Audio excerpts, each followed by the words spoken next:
ser idoso no terceiro milênio é bem diferente do que era no passado.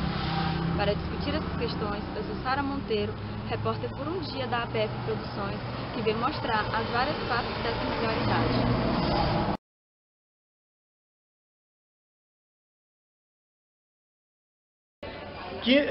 Me lembro as minhas datas. Primeiro, dia de Nossa Senhora do Rosário, é dia 4 de outubro. Lembro dia 22 de outubro de 1822, a proclamação da República.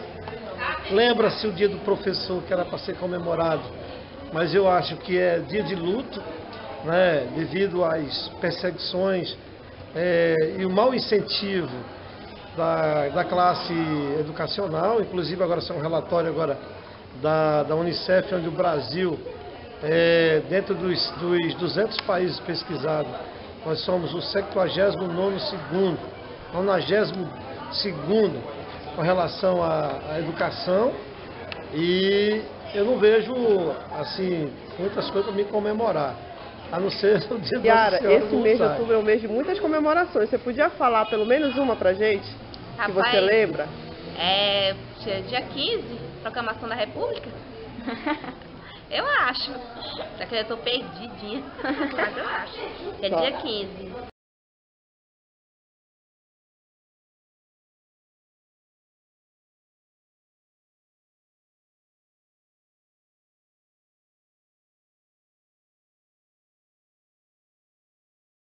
A sociedade já me vê assim, existe uma discriminação na parte dos idosos.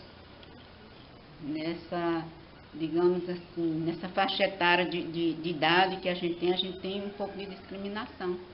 Porque isso já vem da descendência da população. É que o idoso, acima de tudo, tem que ser respeitado. Respeitado nos hospitais, nas estradas, nas ruas, nos comércios. Porque o idoso, ele é importante porque ele é uma caixinha, tá? Como se diz, ele é uma caixinha de surpresa, tá? Porque aonde a gente pensa que não tem nada, lá tem muita coisa que é a experiência de vida. Hoje nós temos uma estimativa de mais ou menos 12 mil, quase 13 mil idosos no município de Tucuruí. Desses, a gente atende uma parcela de 678, então está muito ainda aquém do que a gente precisa atender no município. O projeto, ele visa, o objetivo é trabalhar essa questão dessa funcionalidade do idoso novamente, essa questão da qualidade de vida dele. A ideia é fazer com que ele se insira novamente na sociedade, de maneira mais ativa, como outrora ele já foi. Hoje ele está mais esquecido, fica em casa, muitos desses idosos ainda participam muito efetivamente na renda familiar. Então a ideia é inseri-los novamente nessa sociedade de modo menos preconceituoso.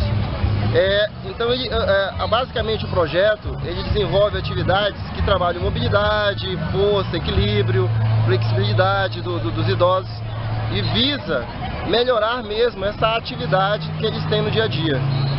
Hoje em dia, o projeto, que começou com 19 pessoas e alcança 678 ativos, porque já passaram no projeto tem mais de 1000, ele mudou a vida dessas pessoas no sentido de que hoje eles têm uma dignidade maior, melhorou a questão da autoestima e o respeito que a sociedade tem por eles e como a sociedade vê eles, hoje é bem diferente do que antigamente. Eu cheguei em Tucuruí aqui em 74. Eu casei em Imperatriz em 73, em 74 vim embora para Tucuruí. Até hoje estou aqui, graças a Deus, em Tucuruí. O Tucuruí hoje está muito diferente de antigamente. Antigamente nós chegamos de Imperatriz, eu arranjei numa rua ali perto do centro de reabilitação, numa casa.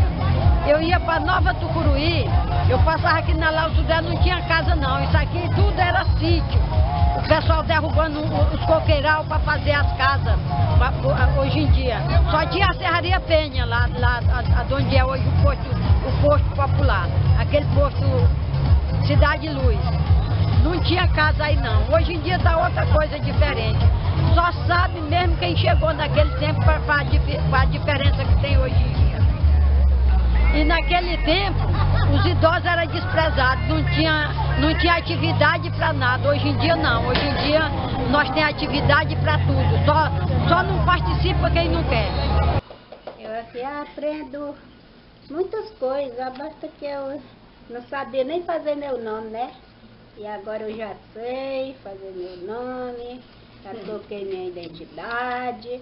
Pois é, tudo através da professora Denise. Eu gosto muito dela porque ela tem toda paciência com a gente. Hoje eu me sinto feliz, né?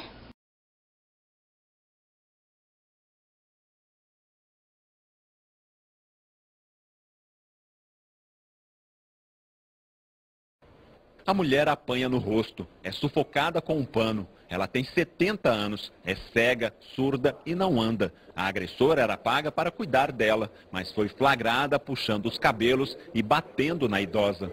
Percebendo hematomas no corpo da mulher, a família desconfiou. Uma câmera foi instalada dentro do quarto. Em uma semana, a rotina de violência estava comprovada. As imagens foram entregues à polícia. Rosinária Santos de Abreu, sou delegada da mulher. E falando da questão da violência contra o idoso, o que a gente tem que esclarecer? Existem uma série, até o Estatuto do Idoso foi criado exatamente para proteger esse idoso que é considerado hoje na sociedade um grupo vulnerável, parecido com um grupo como a criança, por exemplo. Então, o que você tem? Você tem medidas legais, até a previsão de crimes que são apenados mais gravemente quando são praticados contra idosos.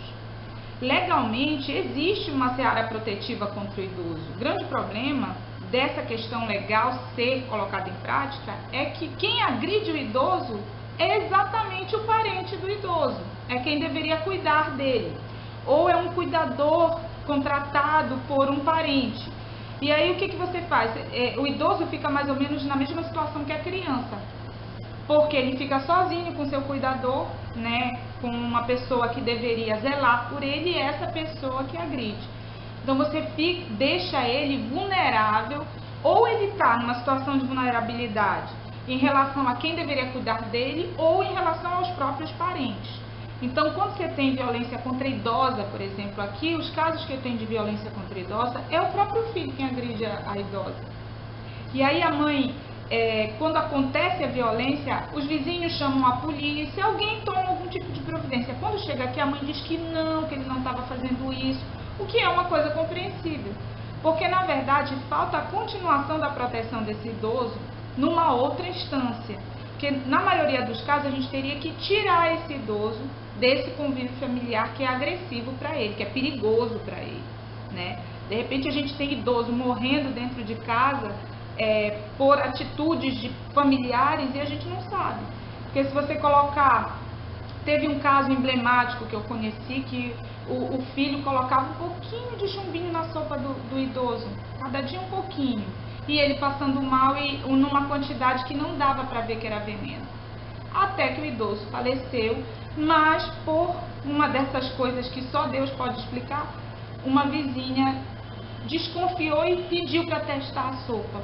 E a sopa do idoso tinha realmente uma quantidade de chumbinho. Então, o grupo dos idosos é um grupo extremamente vulnerável. É lógico que existem idosos e idosos. Existe o idoso que é realmente muito vulnerável e aquele que tem condições de se autodeterminar, de continuar com a sua vida comum.